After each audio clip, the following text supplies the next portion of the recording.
बहुत पुरानी बात है। एक जंगल में एक चिड़िया और चिड़वा रहते थे। एक बार चिड़िया ने अंडे दिए। चिड़वा और चिड़िया दोनों बहुत खुश थे। चिड़िया अंडों की रक्षा कर रही थी और चिड़वा खाना लेने के लिए जंगल गया हुआ था। उसी समय जंगल में एक मदमस्त हाथी आया। हाथी बहुत ही ताकतवर और घमंडी था।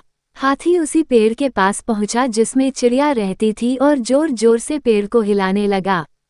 चिड़िया के मना करने पर भी हाथी जबरदस्ती पेड़ को हिलाते रहा। पेड़ के हिलने से चिड़िया का घोंसला जमीन पर गिर गया और उसके अंडे फूट गए। चिड़िया ये सब देखकर बहुत दुखी हुई। कुछ समय बाद जब चिड़वा आया तो चिड़िया ने उसको सारी बात बतलाई। चिड़वा और चिड़िया ने मिलकर हाथी से बदला लेने की ठानी।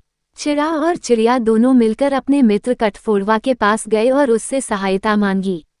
कठफोड़वा जानता था कि वह अकेले हाथी का कुछ नहीं बिगाड़ सकते, इसलिए कठफोड़वा चिड़वा और चिड़िया को लेकर मक्खी के पास गया और तीनों ने मिलकर उसे सारी बात बताई।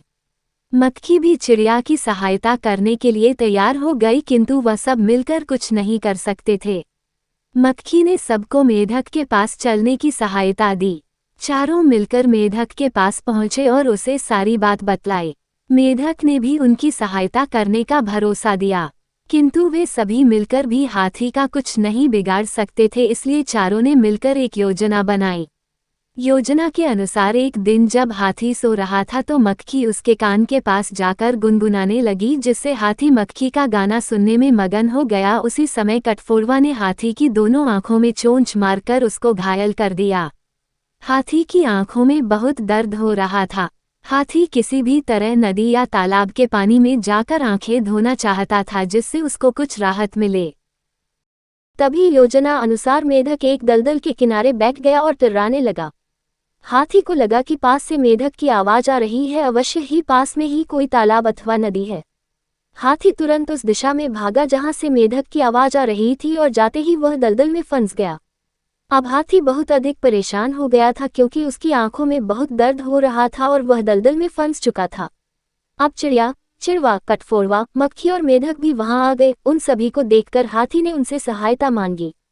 हाथी की बात सुनकर वे सभी एक साथ बोले, हाथी, ये तुम्हारे कर्मों के फल है जो तुम भुगत रहे हो।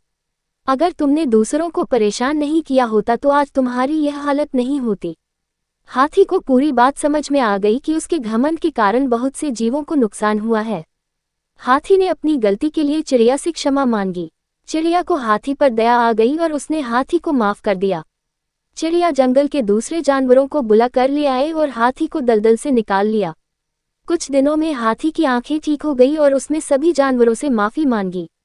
सभी जानवरों ने हाथी को माफ कर दिया और जंगल में सभी सुखपूर्वक जंगल में रहने लगे। शिक्षा, इस कहानी से शिक्षा मिलती है कि हमें कभी भी किसी जीव को अकारण परेशान नहीं करना चाहिए।